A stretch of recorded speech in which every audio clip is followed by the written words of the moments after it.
Prepare-se para testemunhar o impossível quando um milionário atento cruza o caminho de uma mendiga de 7 anos, cegada pelo próprio tio e forçada cruelmente a pedir esmolas para garantir um prato de comida.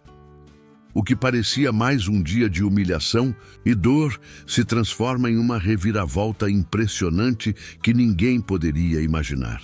Quando o milionário presencia essa cena devastadora, ele toma uma atitude tão inesperada e poderosa que muda completamente o destino da menina, do milionário e do tio.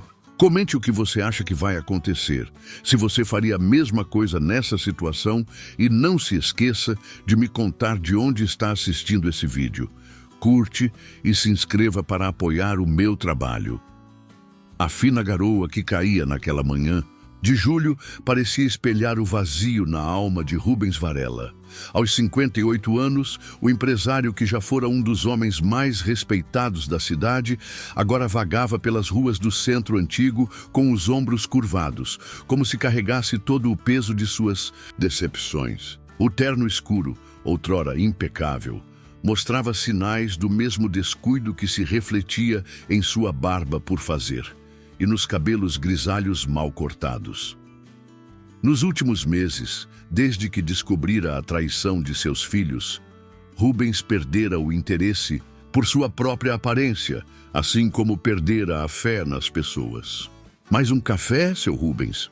perguntou Dona Cecília, a proprietária do pequeno café na esquina da Rua do Comércio, onde ele agora passava suas manhãs. Era o único lugar onde ainda se sentia à vontade, observando o vai e vem das pessoas, através da vidraça embaçada. "Não, obrigado, Cecília", respondeu ele, deixando algumas notas sobre o balcão. "Preciso caminhar um pouco." Ao sair para a rua, Rubens sentiu o ar úmido em seu rosto. Seus passos o levaram automaticamente em direção ao mercado popular. Um labirinto de barracas e lojas improvisadas, onde o burburinho da multidão costumava abafar seus pensamentos sombrios. Foi então que a viu pela primeira vez. Sentada na calçada suja, encostada na parede descascada de uma loja de ferragens, estava uma menina que não devia ter mais que 7 anos. Seus cabelos escuros, emaranhados e sujos, caíam sobre o rosto magro e pálido. Vestia uma camiseta desbotada, grande demais para seu corpo frágil, e segurava uma placa de papelão com letras tortas. "Ajude-me a comer." Mas não foi a pobreza evidente que fez Rubens parar abruptamente. Foi o olhar da menina, um olhar vazio, perdido no nada, como se seus olhos tivessem esquecido como brilhar. Ao seu lado, um homem de aproximadamente 40 anos, com feições duras e olhos injetados, segurava seu braço com força desnecessária.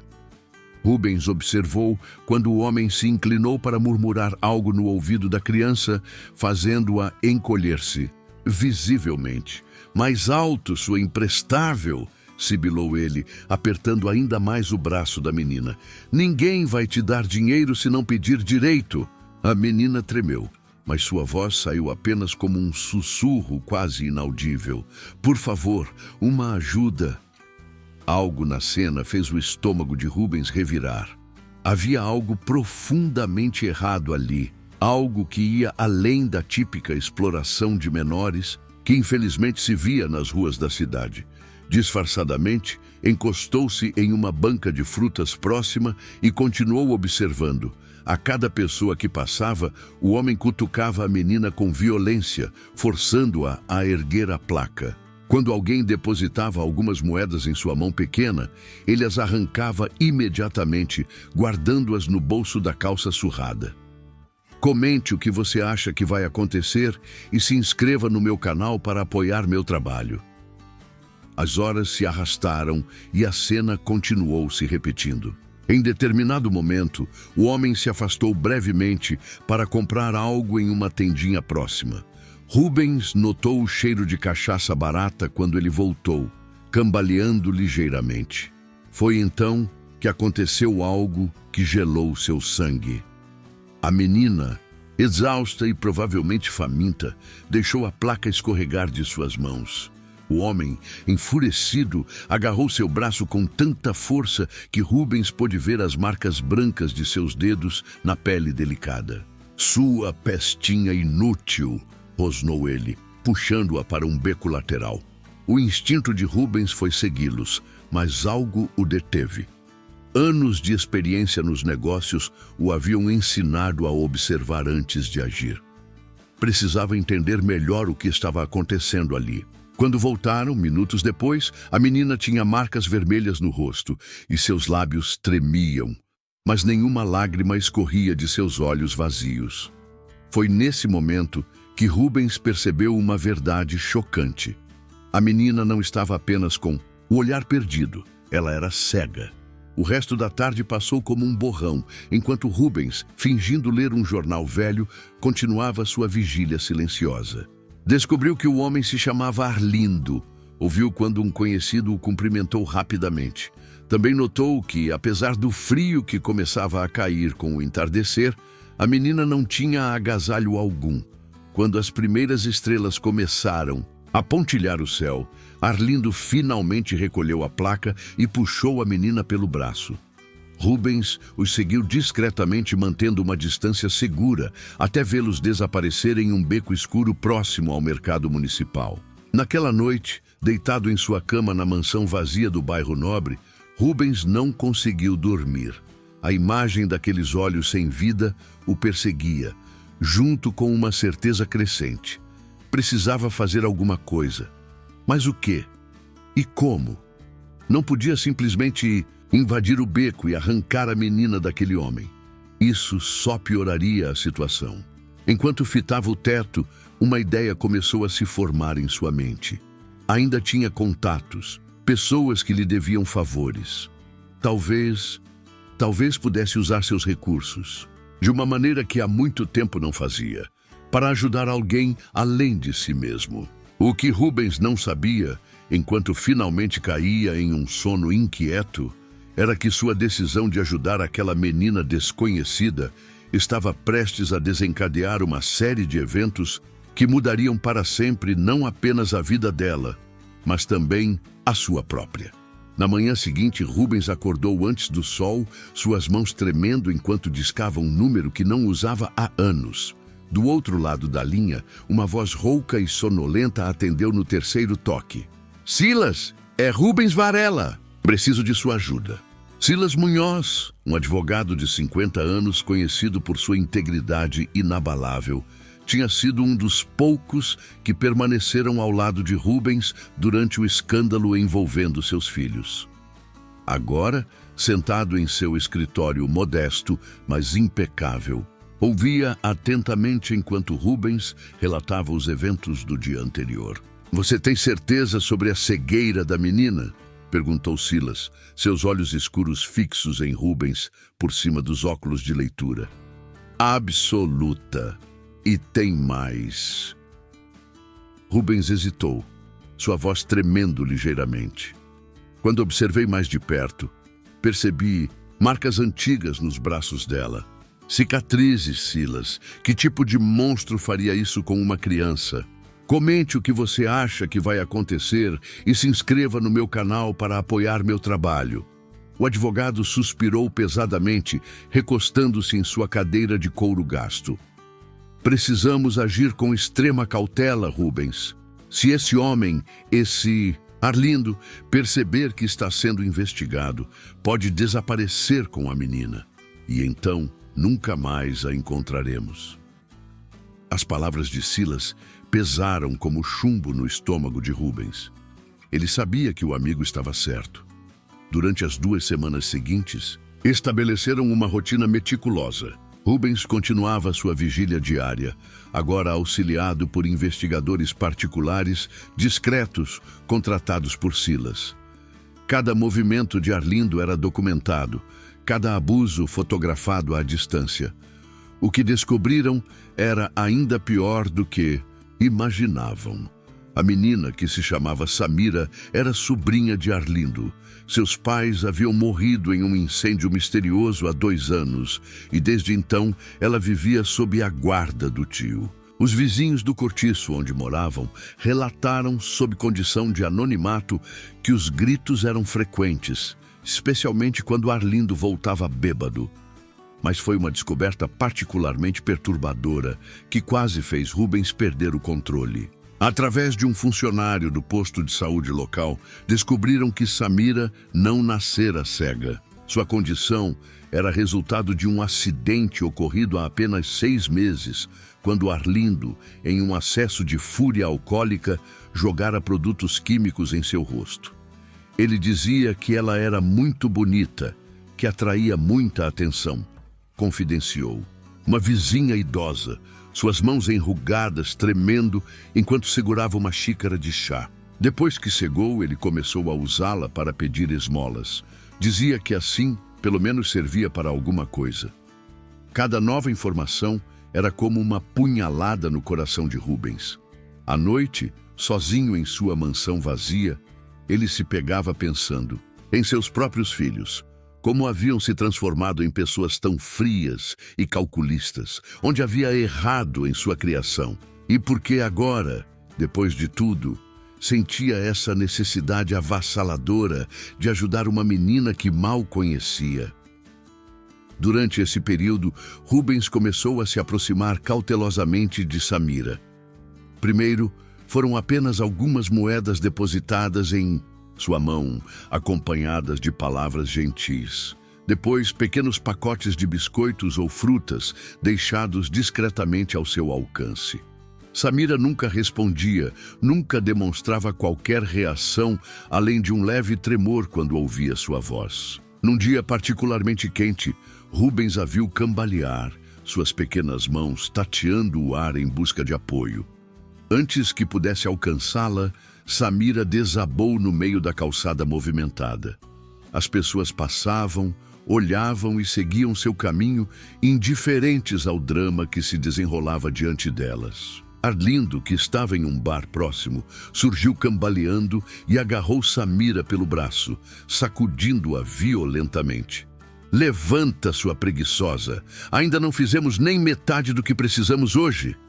Foi nesse momento que algo dentro de Rubens se quebrou. Não podia mais ser apenas um observador. Com as mãos tremendo de raiva contida, pegou o celular e ligou para Silas. Não me importa o que precise fazer, disse com uma voz que não parecia sua. Quero essa menina longe dele, hoje. Do outro lado da linha, Silas permaneceu em silêncio por alguns segundos. Tenho algo, disse finalmente. Mas você precisa entender uma coisa, Rubens. Se começarmos isso, não há volta. Estamos falando de uma batalha legal que pode durar meses, talvez anos. Você está preparado para isso? Rubens observou enquanto Arlindo arrastava Samira de volta ao seu posto habitual, xingando-a em voz baixa. A menina se movia como um autômato, seu rosto vazio de qualquer expressão, como se tivesse perdido não apenas a visão, mas também a capacidade de sentir. Estou, respondeu com uma certeza que não sentia há anos. Faça o que for preciso. O que Rubens não sabia era que sua decisão naquele momento desencadearia uma série de eventos que mudariam não apenas o destino de Samira, mas também o seu próprio. E que o preço a pagar por essa mudança seria muito mais alto do que ele poderia imaginar. Naquela noite, enquanto organizava os documentos necessários para dar entrada no processo, Silas recebeu uma ligação anônima.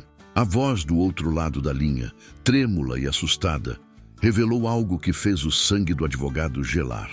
O mistério por trás da morte dos pais de Samira era muito mais sombrio do que imaginavam, e Arlindo estava no centro de tudo. A corrida contra o tempo havia começado, e para Samira, cada minuto sob o poder de Arlindo poderia ser o último. A revelação sobre a morte dos pais de Samira atingiu Rubens como um soco no estômago. Sentado no escritório de Silas, ele ouvia a gravação da ligação anônima com as mãos tremendo e o coração aos pulos. O incêndio não foi acidental, dizia a voz distorcida. Arlindo tinha dívidas com agiotas, muitas dívidas. Os pais de Samira, principalmente a mãe dela, viviam ameaçando denunciá-lo. Então, numa noite, a voz parou, engasgada pela emoção. Silas apertou o botão de pausa, dando a Rubens um momento para processar a informação. Tem mais, disse o advogado, sua expressão mais sombria do que nunca. Conseguimos acesso aos laudos médicos de Samira do período anterior à cegueira. Havia sinais de desnutrição crônica, hematomas inexplicados, fraturas mal consolidadas. O monstro já a maltratava muito antes de cegá-la. Rubens levantou-se abruptamente, caminhando até a janela. Lá fora, a cidade continuava seu ritmo frenético, indiferente ao drama que se desenrolava naquela sala. Como era possível que ninguém tivesse feito nada? Como uma criança podia sofrer tanto sem que ninguém interviesse? Comente o que você acha que vai acontecer e se inscreva no meu canal para apoiar meu trabalho. Por que agora? Perguntou finalmente, sua voz rouca. Por que essa pessoa decidiu falar só agora? Silas ajustou os óculos, um gesto que Rubens conhecia bem. Ele fazia isso quando estava prestes a dar uma notícia difícil, porque Arlindo está planejando sumir com Samira, revelou. Nossa fonte disse que ele anda nervoso, falando sobre deixar a cidade. Aparentemente, descobriu que está sendo observado. O sangue de Rubens gelou. Quanto tempo temos? Dias, talvez. No máximo uma semana. Os dias seguintes foram um borrão de atividade frenética. Enquanto Silas acelerava os procedimentos legais, mobilizando todos seus contatos no sistema judiciário, Rubens intensificou sua vigilância sobre Samira e Arlindo. Notou mudanças sutis no comportamento do homem. Ele estava mais agitado, olhando constantemente por cima do ombro. Começou a mudar seus pontos de mendicância, nunca ficando muito tempo no mesmo lugar. E o mais preocupante, suas explosões de violência contra Samira tornaram-se mais frequentes. Numa tarde particularmente tensa, Rubens observou quando Arlindo praticamente arrastou Samira para dentro de uma loja de roupas usadas. Voltaram minutos depois com uma mochila surrada. Ele estava claramente se preparando para fugir. Foi nesse dia que Samira falou com Rubens pela primeira vez. Aconteceu quando Arlindo se afastou para comprar mais bebida. Rubens, que mantinha sua distância habitual, percebeu que a menina estava tremendo apesar do calor. Aproximou-se silenciosamente, deixando um pequeno pacote de biscoitos ao seu alcance. Obrigada, sussurrou ela tão baixo que ele quase não ouviu. O senhor é o homem do chocolate, não é? Aquele que sempre cheira a café? Rubens congelou, surpreso não apenas por ela falar, mas por tê-lo reconhecido pelo cheiro. Sim, respondeu suavemente. Como você sabe? Já faz tempo que o senhor vem, disse ela, seus dedos encontrando os biscoitos com uma precisão que só os cegos desenvolvem. O senhor é o único que fala comigo como se eu fosse gente. A simplicidade daquela declaração partiu o coração de Rubens. Antes que pudesse responder, porém, ouviu os passos pesados de Arlindo retornando. Afastou-se rapidamente, mas não antes de ver Samira encolher-se, antecipando mais um episódio de violência. Naquela noite, sozinho em sua mansão, Rubens não conseguia tirar as palavras de Samira da cabeça. Como se eu fosse gente. Quantas vezes aquela criança tinha sido tratada como menos que humana para chegar a essa conclusão? A resposta chegou na manhã seguinte, de uma forma que ele jamais poderia ter previsto. Era domingo, e o movimento no centro da cidade estava mais fraco que o normal. Rubens observava de seu posto habitual quando viu Arlindo se aproximar de Samira cambaleando mais que o normal. Seu rosto estava vermelho de bebida e fúria. Cadê o dinheiro? Gritou ele, sacudindo a menina. Sei que alguém te deu mais. Onde você escondeu sua peste? Samira tremeu, mas não respondeu. Seus pequenos dedos apertavam algo contra o peito. Rubens reconheceu o embrulho de biscoitos que havia dado a ela no dia anterior. O que aconteceu em seguida pareceu se desenrolar em câmera lenta. Arlindo, ao ver o pacote, explodiu em fúria. Agarrou Samira pelos cabelos, arrastando-a para o beco mais próximo. A menina, pela primeira vez desde que Rubens a conhecera, gritou. Foi esse grito que quebrou algo dentro dele. Sem pensar nas consequências, Rubens correu em direção ao beco. O que viu ali ficaria gravado em sua memória para sempre. Arlindo tinha Samira pressionada contra a parede, uma das mãos em seu pescoço. Na outra, segurava uma garrafa quebrada. Vou te ensinar a esconder coisas de mim, sua ingrata. Larga ela! O grito de Rubens ecoou pelas paredes do beco. Arlindo virou-se surpreso, mas não soltou Samira.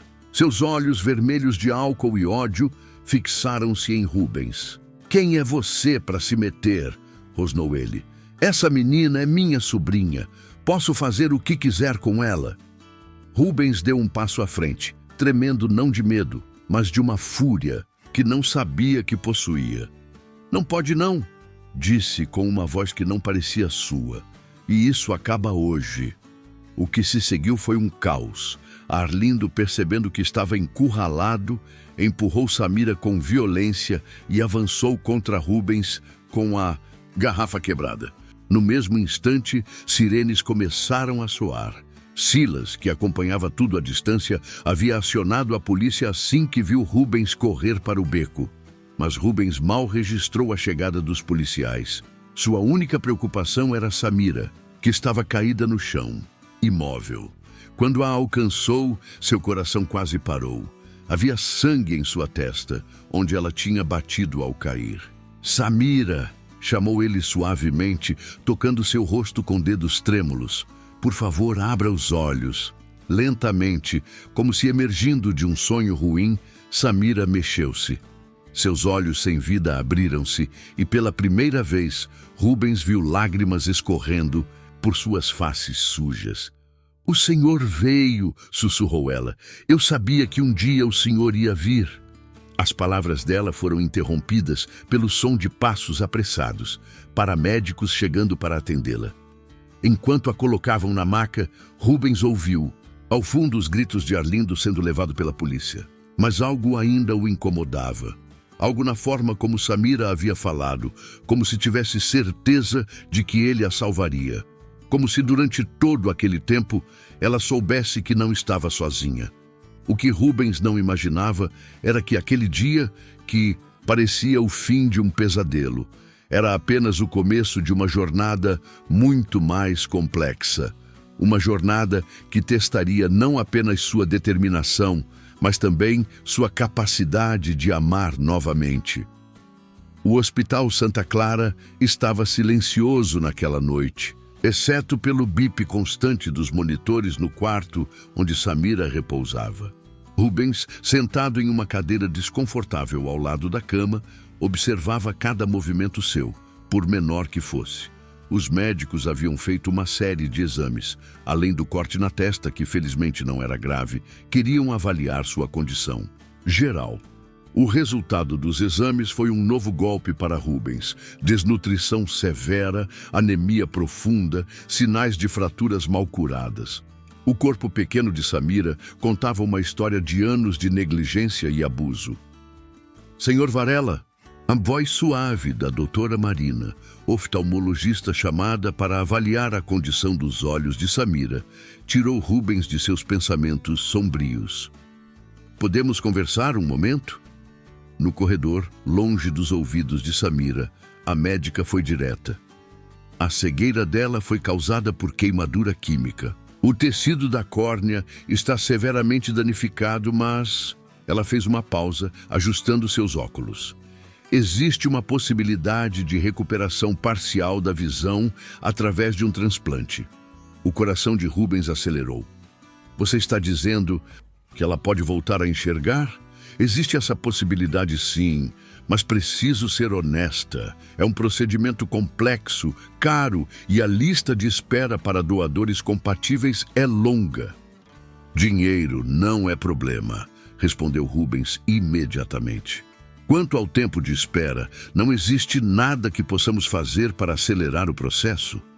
A doutora Marina hesitou. Bem, existem clínicas particulares especializadas. Inclusive, uma em São Paulo que tem um programa específico para casos como o de Samira. Mas, para iniciar qualquer tratamento, precisaremos da autorização do responsável legal dela. A realidade atingiu Rubens como um balde de água fria. Naquele momento, tecnicamente, ele não era nada de Samira. Não tinha nenhum direito legal sobre ela. Voltou para o quarto com a cabeça zunindo de preocupação. Samira havia acordado e estava sentada na cama, seus dedos finos explorando cuidadosamente o curativo em sua testa. "Seu Rubens?" chamou ela baixinho.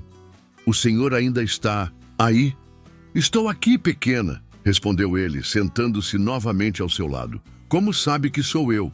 Um pequeno sorriso, o primeiro que ele via, surgiu nos lábios dela.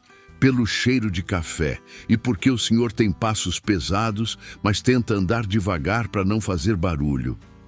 A perspicácia dela o surpreendeu.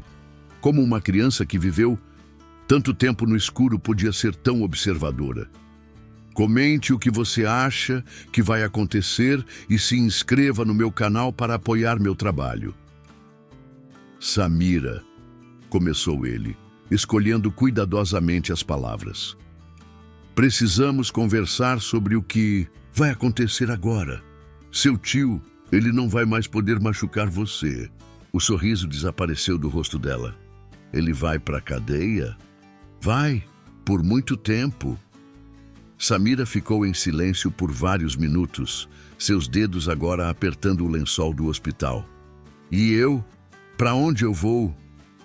A pergunta que Rubens temia.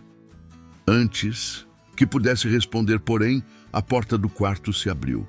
Era Silas, acompanhado por uma mulher de meia idade que se apresentou como doutora Regina, do Conselho Tutelar.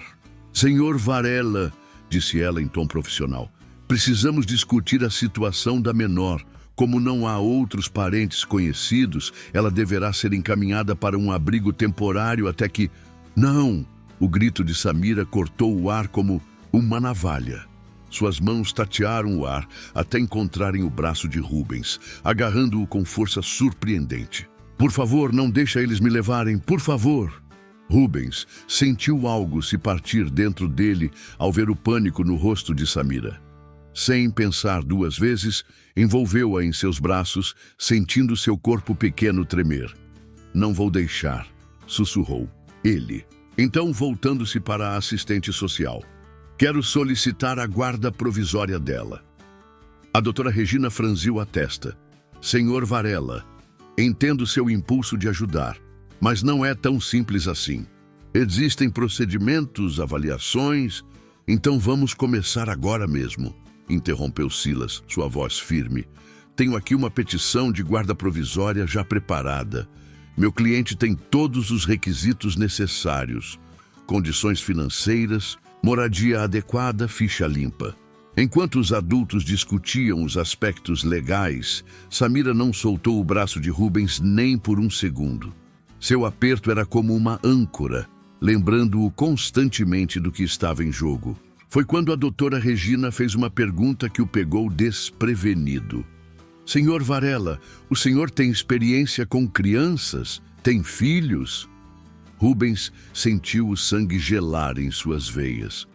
Como explicar que seus próprios filhos o haviam traído da pior maneira possível? Que havia falhado como pai uma vez? Mas antes que pudesse responder, sentiu os dedos de Samira apertarem seu braço gentilmente, como se ela pudesse sentir sua angústia. "Ele tem um coração grande", disse ela, sua voz pequena, mas firme. "Quando todo mundo passava por mim fingindo que eu não existia, ele parava. Trazia comida, falava comigo como se eu fosse gente de verdade." O silêncio que se seguiu foi ensurdecedor. A doutora Regina olhou longamente para a menina, depois para Rubens, que ainda a abraçava protetoramente. "Bem", disse ela finalmente, um leve sorriso suavizando suas feições. Acho que isso responde minha pergunta melhor do que qualquer documentação poderia.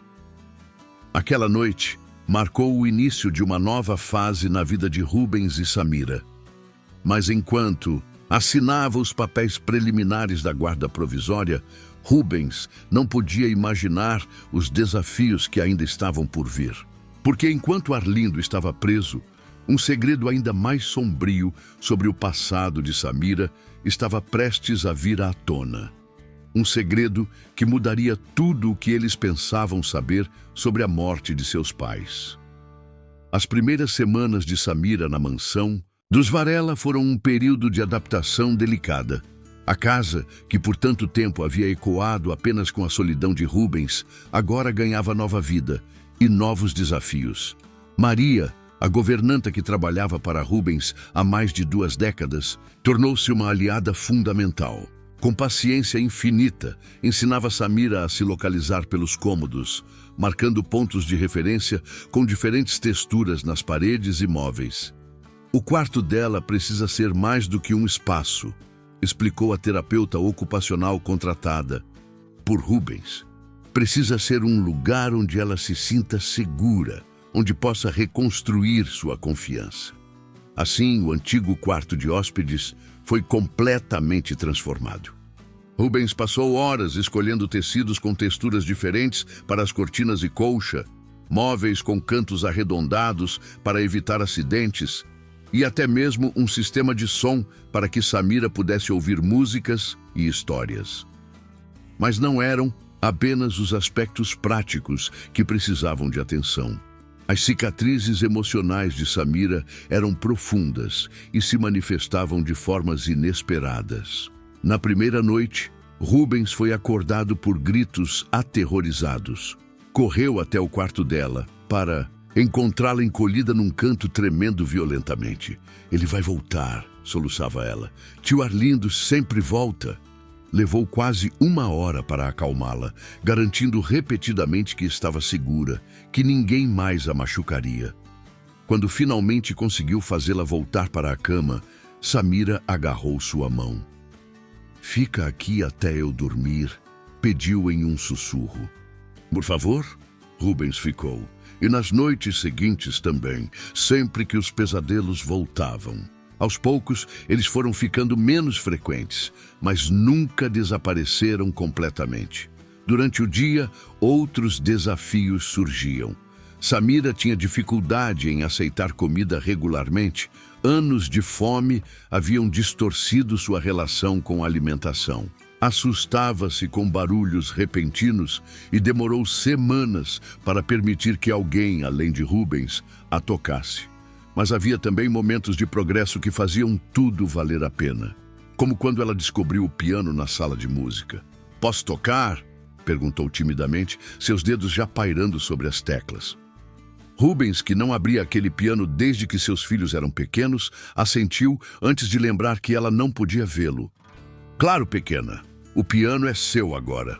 Para sua surpresa, Samira tinha um talento natural para a música. Suas mãos pequenas encontravam as notas instintivamente, e logo ela estava criando suas próprias melodias simples. "Mamãe tocava", revelou ela um dia, enquanto dedilhava uma melodia melancólica. Antes do fogo." Era a primeira vez que mencionava seus pais voluntariamente. Rubens sentou-se ao seu lado no banco do piano, esperando pacientemente que ela continuasse. Ela sempre dizia que música é como luz, não precisa ver para sentir. Foi nesse momento que Silas apareceu na porta da sala, seu rosto mais sério que o normal. Com um gesto, chamou Rubens para fora. No escritório, o advogado foi direto ao ponto. "Encontramos algo sobre os pais dela, algo que muda tudo."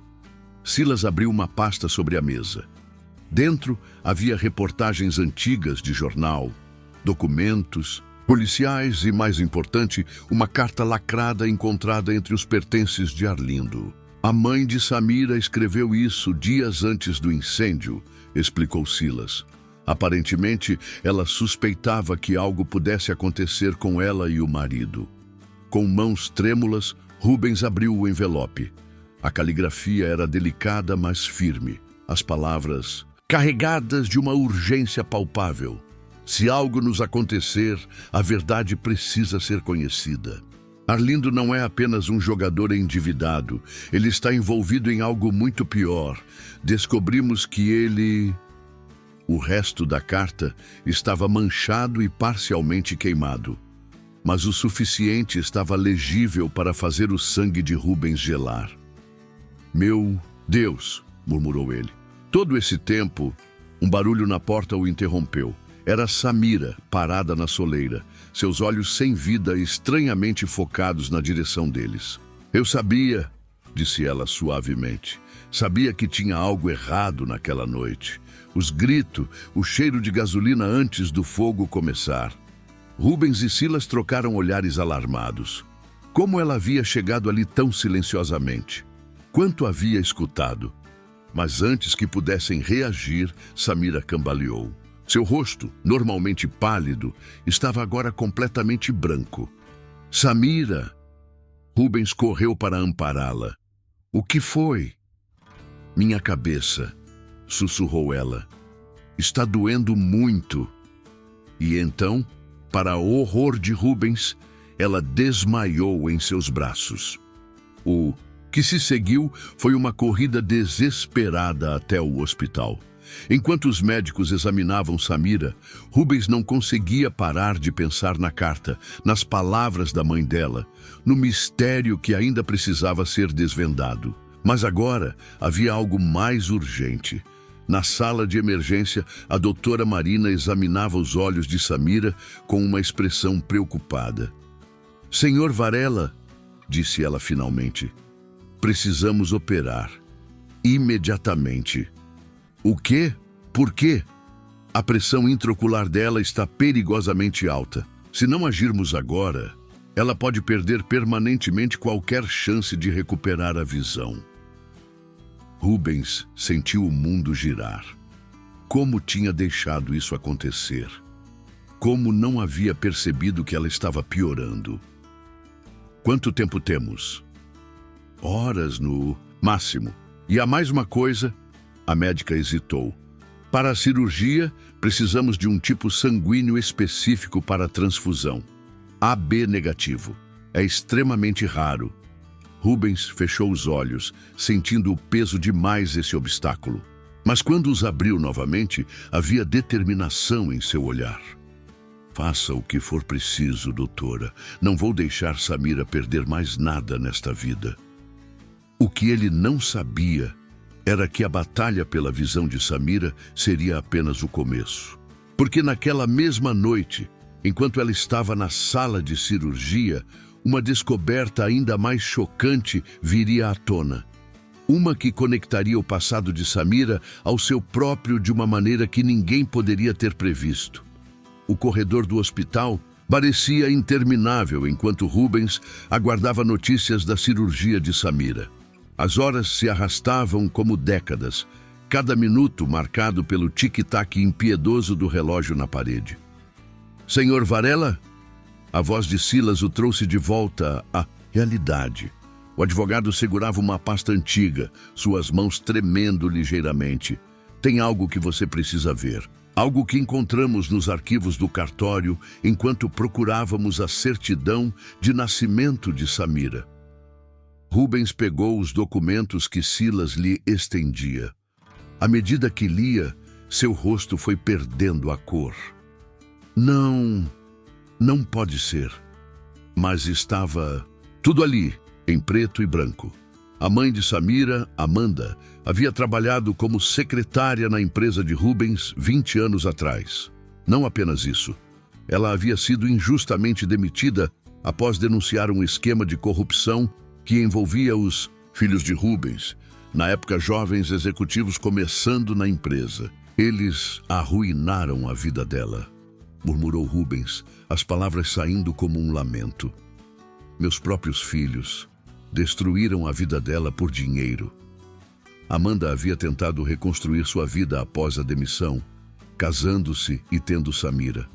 Mas a perseguição não parara. Os filhos de Rubens, temendo que ela voltasse a falar sobre o que sabia, Haviam usado sua influência para garantir que ela nunca mais conseguisse um emprego decente na cidade. E Arlindo havia sido apenas uma peça no jogo. Os filhos de Rubens o haviam usado, manipulando suas dívidas de jogo para manter Amanda sob controle. O incêndio não fora um acidente. Fora um aviso que saíra terrivelmente errado.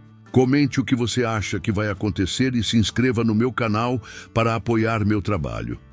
Senhor Varela! Uma enfermeira aproximou-se apressadamente. A doutora Marina precisa do senhor com urgência na sala de cirurgia.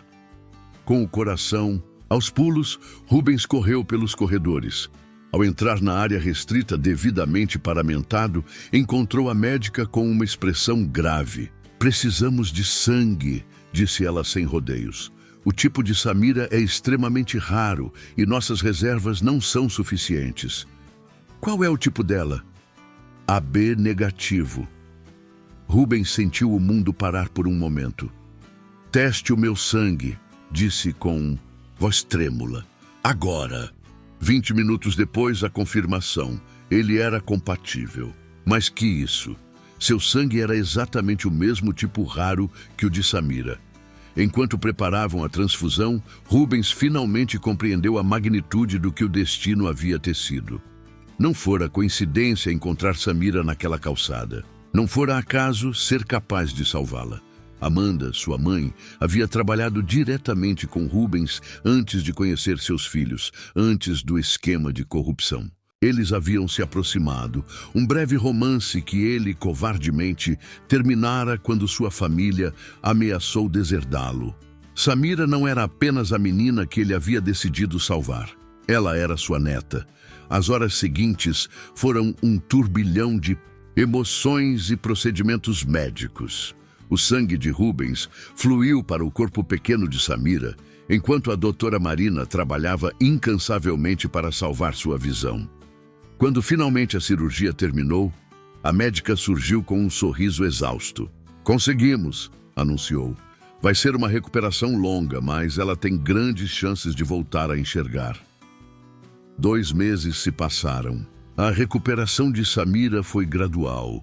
Cada pequeno progresso celebrado como uma vitória.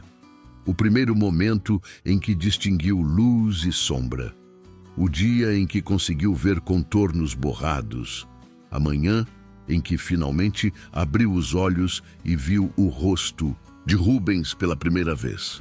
Você tem olhos gentis, disse ela, tocando o rosto dele como costumava fazer. Exatamente como eu imaginava. Rubens não conseguiu conter as lágrimas. Samira, tem algo que preciso te contar. Sentados no jardim da mansão, agora repleto das flores que Samira havia escolhido quando ainda era cega, Rubens contou toda a história. Sobre Amanda, sobre os erros do passado, sobre como o destino havia tecido seus caminhos para se encontrarem. Samira ouviu tudo em silêncio, seus olhos, agora vivos e brilhantes, fixos no rosto do avô. Quando ele terminou, ela sorriu. Eu sabia, disse simplesmente. Não sabia como, mas sabia que éramos família, podia sentir no seu coração. Naquele mesmo dia, chegou a notícia. Os filhos de Rubens, confrontados com as evidências de seus crimes, haviam concordado em confessar tudo. Não por arrependimento, mas por medo da exposição pública. O que acontece agora? Perguntou Samira enquanto observavam o pôr do sol juntos. Rubens abraçou sua neta, sentindo pela primeira vez em muitos anos que estava exatamente onde deveria estar. Agora, pequena, começamos de novo, juntos. O piano na sala de música voltou a tocar regularmente. Samira, agora podendo ver as teclas, desenvolveu um talento ainda maior para a música. Nas noites de domingo, a mansão que antes era silenciosa enchia-se de melodias. Algumas alegres, outras melancólicas, todas carregadas de história e significado. Sabe, vovô, disse Samira um dia, suas mãos pequenas deslizando suavemente pelo piano, mamãe estava certa. A música é mesmo como luz, não precisa ver para sentir, mas quando você tem os dois juntos, é ainda mais bonito. Rubens sorriu, observando sua neta tocar. O destino havia lhe dado uma segunda chance, não apenas de ser pai, mas de corrigir os erros do passado. E através dos olhos agora brilhantes de Samira, ele finalmente podia ver com clareza o que realmente importava na vida. Não era o império empresarial que construíra, nem o dinheiro que acumulara. Era o amor. O amor que havia encontrado nas circunstâncias mais improváveis. O amor que havia curado não apenas a visão de Samira, mas também seu próprio coração partido. E assim, na mansão dos Varela, duas almas perdidas que o destino havia unido começaram a escrever um novo capítulo de suas vidas. Um capítulo iluminado não apenas pela luz do sol, mas pelo brilho muito mais forte do amor e da redenção.